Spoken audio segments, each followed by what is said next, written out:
अगर peoples party मानी हुई ना होती तो पीपल्स पार्टी सदर जरदारी ने साइन ही ना किए हुए थे किनाल के इशू के ऊपर। और मैं उस दिन देख रही थी, वो पंजाब की इंफॉर्मेशन मिनिस्टर कोई बता रही थी कि जी ये डॉक्यूमेंट फलाना दिन, और उनके साइन मौजूदा असफ जरदारी के।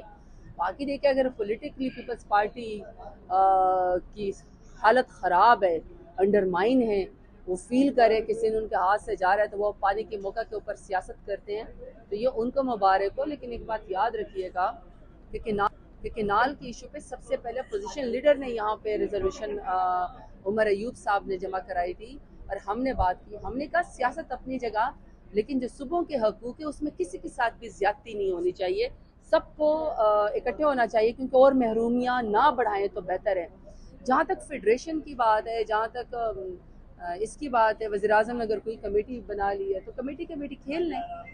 कमेटी खेलने से शायद ऑप्टिक्स कुछ थोड़ी देर के लिए बेहतर हो जाए, लेकिन सबको ये बात पता है कि इस हुकूमत ने जो कुछ इस मुल्क के साथ किया है, 147 की हुकूमत ने, चाहे ख़वातीन को सड़कों के ऊपर घसीटना था, चाहे 26 आईनी तरमीम करके लोगों की माओ बहनें बेटियां अगवा करके जुडिशरी को अंडरमाइन करना था, चाहे 8 फरवरी को पब्लिक मैंडेट के ऊपर डाका डालना था।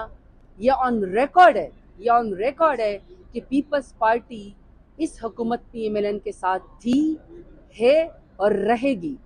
सियासत करनी है, कमेटी खेलना है तो वो जो मर्जी कर ले, लेकिन अब सिंध के लोगों को भी पता है कि पीपल्स पार्टी पानी की मौका के ऊपर सिर्फ सियासत कर रही है। बाकी जरदारी साहब जो है सिंध का पानी दे आए।